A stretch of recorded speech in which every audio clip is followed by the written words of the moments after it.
welcome to another episode of Unlocked. I'm your show host, Tracy Wilson. Always my pleasure to be here with you. I have got the amazing Alison Armstrong with me today, and I just know that this conversation is going to be a real conversation.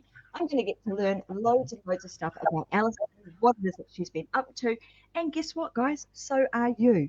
So we gave this topic today the name of how to crack the code on men and women. And I was just having a bit of a chat with Alison behind the scenes, getting to know her a little bit better because this is the first time that her and I have met, but I have seen some of her amazing work. And I had actually specifically asked our show producer to reach out to Alison and because I wanted to have a bit of a chat with her about the work that she's been doing, about the fact that she's the creator of the Queen's Code. She's been working with adults in the space for a long, long time, for over 20 years, in fact, created loads of online courses, live workshops, etc., and really has been honed on partnerships and relationships. And I asked her to be here because, as you know, the Unlocked show is a lot about business, family, and life. And encompassing all of that wraps around relationship. And, that piece that we need to get right, that we need to work a lot on, is the relationship piece. And I know that I've seen fairly recently, which is, played on my heartstrings a little bit, is a lot of marriages, dissolving, particularly in the entrepreneurial space. I was just telling Alison that I've seen, a lot of entrepreneurs, marriages break up because over the period of time, and I find it really sad because as an entrepreneur, it takes a long time to get to a point where you are really successful. And somewhere along the line, you've often have a significant other that has been there by your side through thick and thin, and then you get to a certain point and somehow we end up on different pages. And I really wanted to have a conversation with Alison as to kind of like, how do we understand ourselves, like these men and women that we are, what makes us tick, how does that kind of happen, and what are some of the things that we can do to prevent that from happening, because we all start out wanting to have really strong relationships and we want to make sure that they continue. So I want to say welcome to the show, Alison. So fantastic to have you here. We are just going to take this wherever the conversation goes. Well, there are so many different things that add up to what you're talking about. So I look forward to getting into it. And hello, Australia. I love Australia. The Queen's Code has been extremely popular in Australia since it was published in 2012. So I'm really happy to be here. Thanks. You're welcome. And she's been an author of many books. But anyway, let's have a bit of tell us about this whole concept of how did you end up going down the path of, I'm going to crack this code on men and women? How did that even come? Well, the 10-second version is 30 years ago. A man made a comment that had me get it in my bones that I had a heck of a lot to do with how men treated me. That he wasn't a type of man, wasn't a wonderful man or a terrible man. What if men are responding to women? And it's 30 years ago this month, I started studying men to find out what they're responding to. And I've never stopped, because what I learned about them blew my mind. It was so different than what I was raised to believe about who men are, including what men had to say about women. And because who they see in women, these magical, mystical creatures that are so worth putting up with a lot of meanness from, because of how much we do provide and can provide. So studying them transformed my relationship with both men and women and myself, and just the possibilities of us being partners with each other instead of being adversaries, which is what is normal. And what you're talking about, the breakdowns that happen in a marriage over time, has a lot to do with that we have opposing instincts, and we have a lot of expectations that are never asked for. No one asks, okay, so tell me what you expect, right? And no one tells. And it's a basic human instinct. Don't ask and don't tell. And entrepreneurs, as you know, if you're truly entrepreneurial, it doesn't matter that you achieved a certain level. You're going to create more.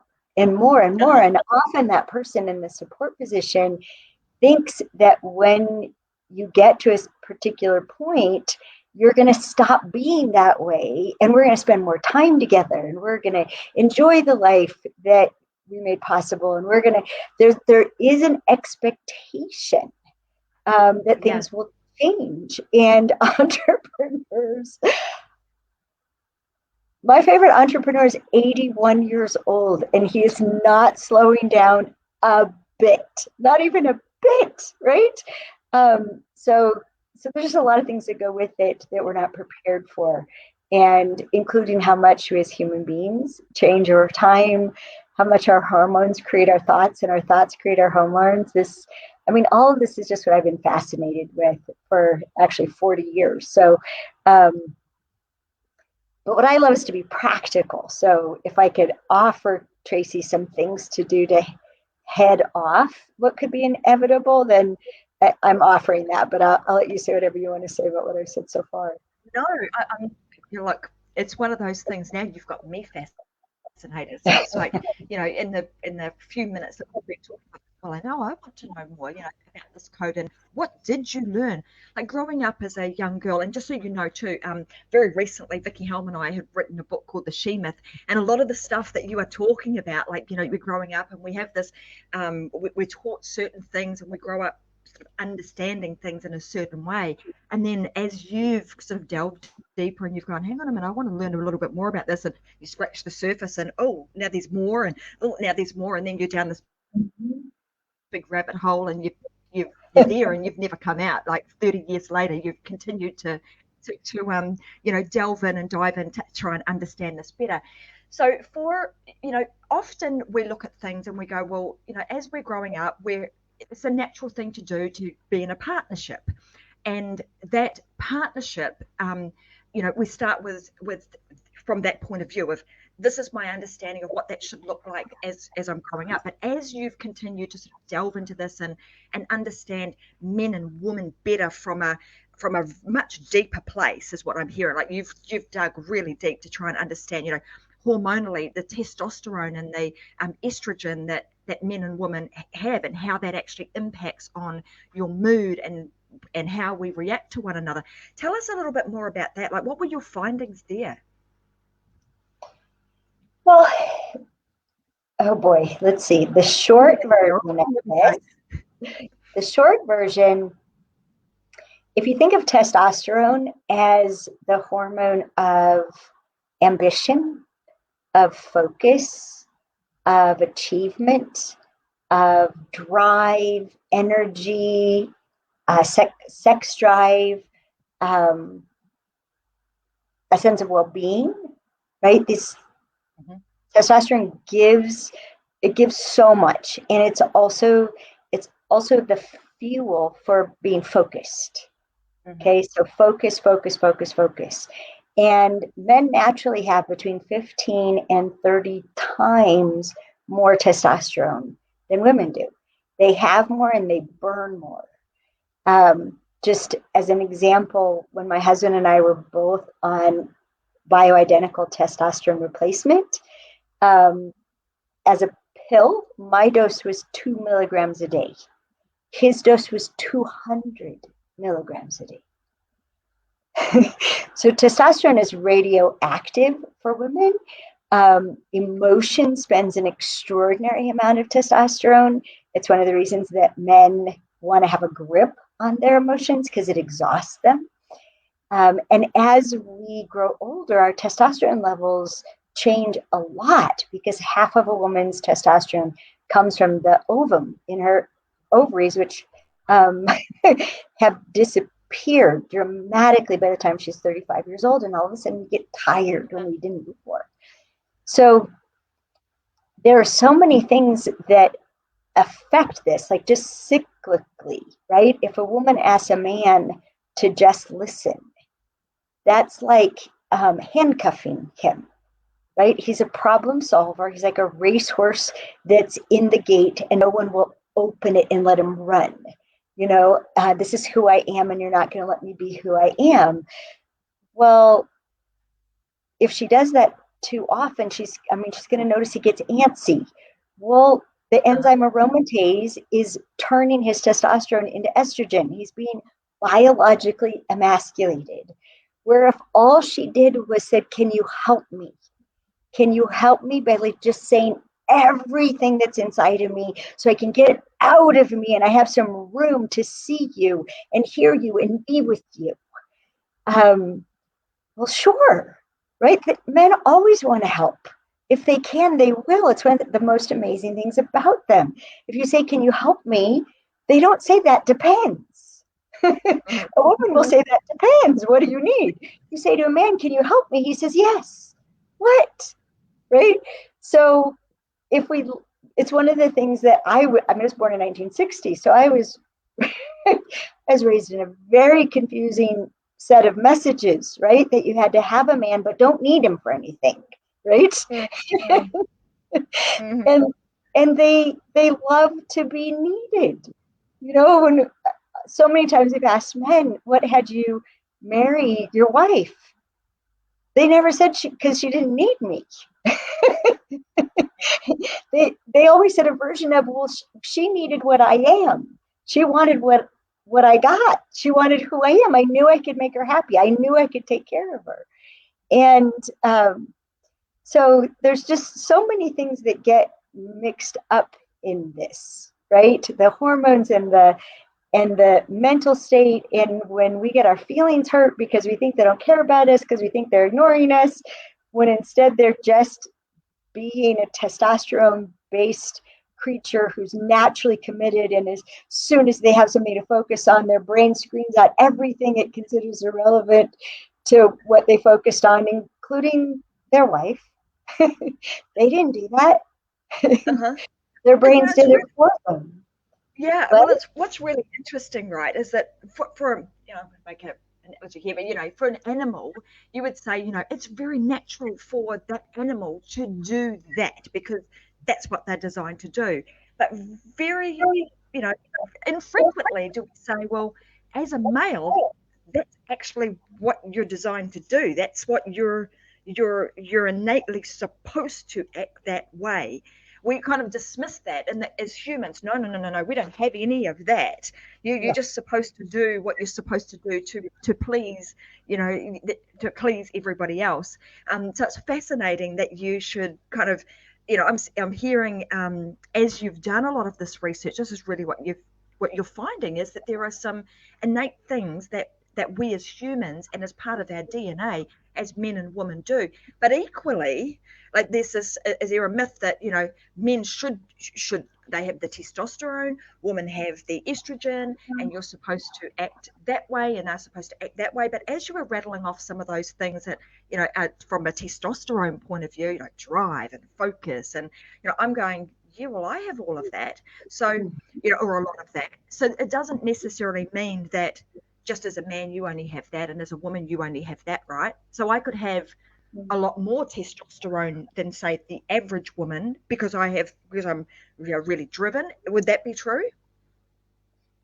Well, there's even more choice involved than we know. So first of all, we think we're making choices from dawn to dark when mostly we're just acting out impulses that come from our instincts and our perceptions of threats and opportunities. But if we become aware of those, I call it human animal. So it's good that you use the word animal. The more we become aware of what's compelling us, every moment we are aware of being compelled is a moment we can choose to do something from our own values instead. And, one of the biggest choices for men and women to make is to question their own impulses and question their own conclusions about another person, because we, both men and women, assume that the opposite sex does something for the reason they would. And so just as a woman thinks she's being ignored by a man when he's just focused, a man thinks he's being disrespected by a woman because she's not just paying attention to him. He doesn't know that estrogen configured her brain differently, and the amount of input she has from her environment is a stunning amount more than his. his brain screens extremely well. Her brain hardly screens at all.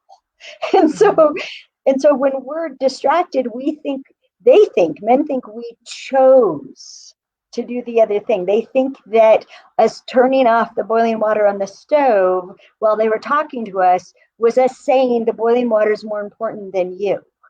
They think we chose it. They have no idea who were pulled that way.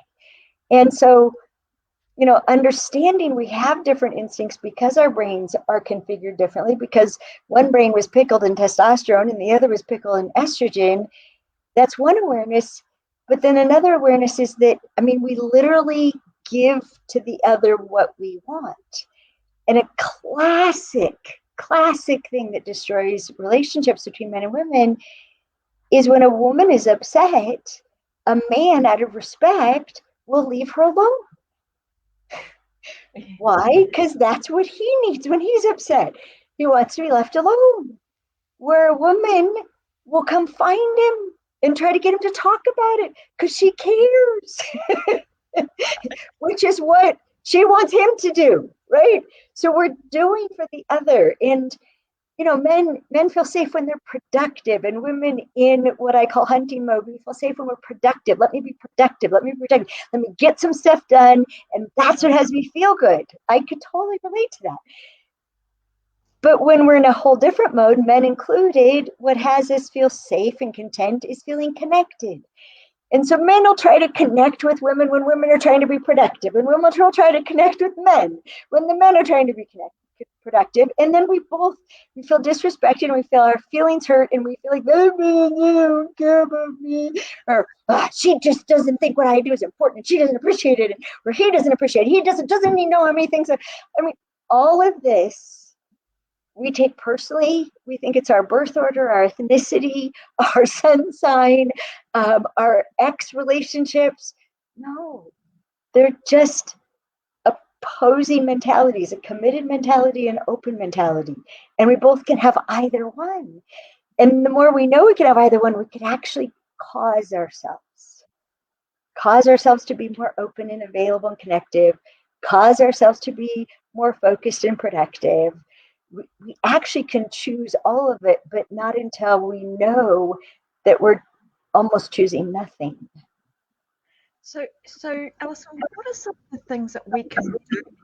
We have a bit of a laugh about this, make it lighthearted.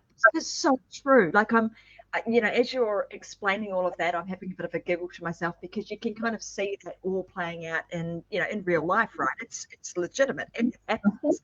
So to create a really, I suppose, not romantic, but an intimate relationship where you're just rock solid. You're on the same page. You're doing because often you hear people say we're just not on the same page. We're not on the same journey anymore, and that's the reason that things start to fall apart. How can you? What are some of the things that you can do to stay solid, to stay on the same page? Okay, so I'll start with ways of being, and then things to ask, and things to look for, and things to express. Would that be useful? That would be perfect. Okay. You guys reckon? We've got a bunch of people listening in right now, and they're all chatting. So I want to know, do you guys think that would be useful? Do we want Alison to go there? Let me know. We're going to anyway. Okay. So I would start by getting curious. Curious comes from the Greek word that means to care. So get curious about yourself, understanding yourself. What do I really need versus what do I think should just happen without me having to ask? What do I really need? What makes the biggest difference in my life? And then getting curious about the other person. So honey, when you're great, when you're that person that I fell in love with, what allows you to be that way? What is it that has you be that way versus not? And you'll find out things like, oh, when I slept enough, when I went to bed by 10 o'clock, when I, went and moved my body first thing in the morning, or I meditated first thing in the morning, or I did the dishes first thing in the morning. There's things that people do first thing when they get up that literally can cause the human being they are for the rest of the day. Well, once we know what that is, then that's something to protect about them, right? Oh no, he's meditating, leave him alone. Oh no, she's washing the dishes, she's building oxytocin, don't go talk to her now. Right? So we can protect what we need to be the person we want to be, and we can help protect what they need. And then along that line, everybody needs support. Everybody wants support in a relationship. Most people complain that they don't get enough of it. Most people also complain that they're not appreciated for the support they provide. So there's this huge disconnect. And it has to do with, again, we'll provide the support in the form that we want. And we'll provide appreciation in the support that we want, instead of getting curious. Honey, what has you feel supported? What has you experienced being supported by me? What are the most important things I could do for you to know I support you? And then put the imaginary duct tape over your mouth and listen, instead of give multiple choice answers, which just upsets people, right? Or, honey, what has you feel the most appreciated by me? So this is the do ask, right? And then the do tell. Well, it's nice of you to have done that, but I feel appreciated when you say this. I feel appreciated when you touch me here, when you rub my back. I know you realize how hard I'm working, right? So those kinds of things that to us are obvious, and that's one of the biggest problems with being human. We think what's obvious to us is obvious to other people, so don't waste any energy saying it, right? So we have to state the obvious. Be curious, start stating obvious, and be humble about it. I'm sorry if you already know this, but I don't want to be in danger of not stating something that would help you to understand me and be more successful with me. We all want to be successful with our partners. We want to win. We want everything we do to count. And then if you really want to do something amazing and you're courageous, the question to ask, and if we ask this question on a regular basis, we wouldn't have relationships that blow up. And you can ask this of your children, you can ask this of your business partners. And the question is there anything you need from me that you've given up on getting?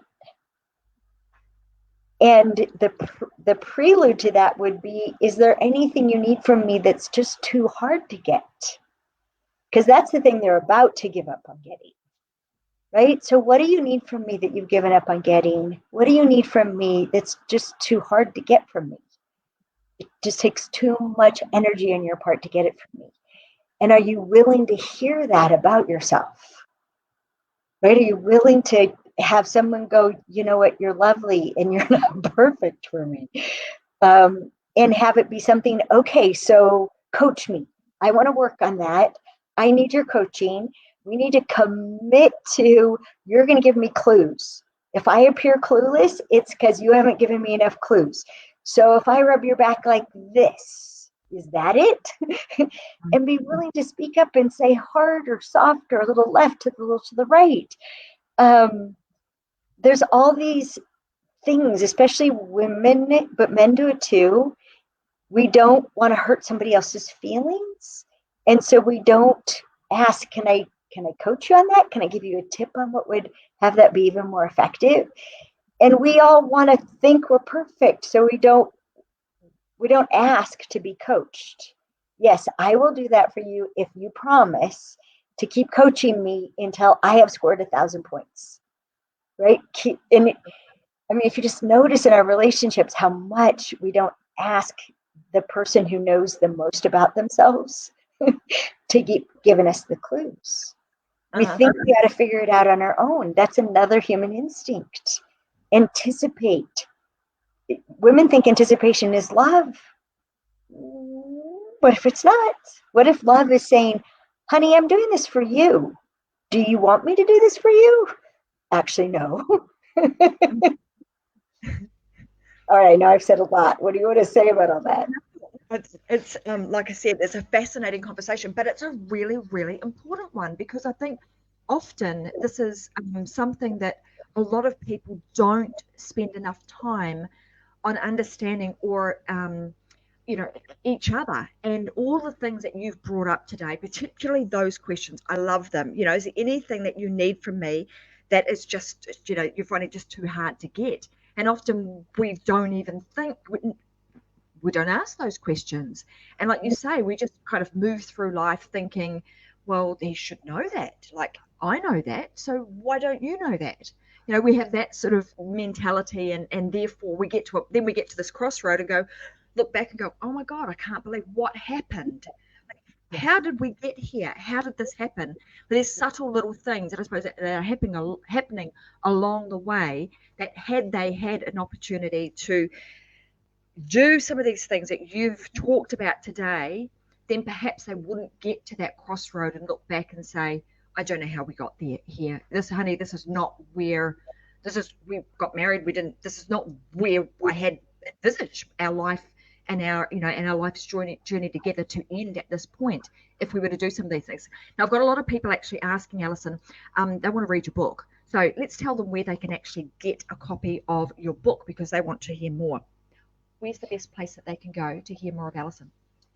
Well, there's several options. If you want our online curriculum, which we have over 100 hours that we put on before COVID, then go to AlisonArmstrong.com. If you want to read The Queen's Code, which was the book that I set out to write after I first stopped being what we call a frog farmer, someone who brings out the worst in men, that's available. It's only available as an ebook right now. It's been out of print actually for a couple of years, and but it's it's usually ranked less than 50, in relationships and love and commitment and stuff like that on Amazon. So that's another place to go. It depends on how you learn. Something else, given the context, you can get on Audible or on our website. It's called Celebrating Partnership. And it's a recording of our couples course, and that we used to do a retreat about. And it actually is the architecture, if you will, of a partnership, which partnership is not natural for human beings. It means to be on the same team. And if ever we're thinking, how can I get him to, or how can I get her to, we're not on the same team. And people think that all the time. So celebrating partnership is the beginning of actually just like the nuts and bolts. How do you get on the same team? How do you start with aligning on what are the values that are going to shape our lives? And we have this belief that if we have a strong connection, or if we really love each other, that there shouldn't be any work to do. No, really loving each other is, you're probably more honest with people you don't really love. You probably do more of what works with people that you aren't really in love with than you do with the people you're in love with. We're very protective. We become protective of our hearts, and we don't risk it by speaking up and speaking the truth. And it's the most necessary there. So honestly, I see people all the time blaming themselves, like their personal fault for their relationships not working.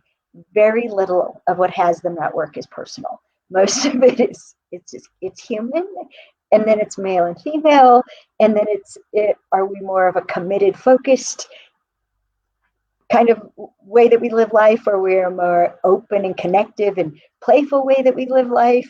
There's so many things that determine our interactions that is so far before personality, right? Or history or experience or even injuries, right? I'm this way because, no, probably not.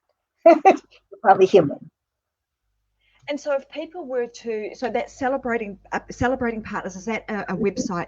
So if all right, Celebrating Partnership is a recording set that you can get on Audible, or you can get at AlisonArmstrong.com. Righty-ho. Okay, so guys, just head over to AlisonArmstrong.com, and you'll be able to get Alison's books, join any of her programs, or also check out the Celebrating Partnership audio that she's also got there. So today, Alison, I want to, before because I know we've got a hard stop here that we've got to get you off, and you've got another thing that you've got to get onto. So I wanted to just make sure that everybody also has an opportunity to follow you. So we've given them one place, which is to go to alisonarmstrong.com, because the comments that are coming through, people want to learn more about you. There's obviously a lot more. This is quite in depth. It's 30 years worth of research, information that you have been collecting over this period of time. So you've got a wealth of knowledge. And for those, I would encourage to go and, spend some more time in Alison's world, understand this so that you too can formulate better relationships just with yourself and with those around you. So can they catch up with you on any social media?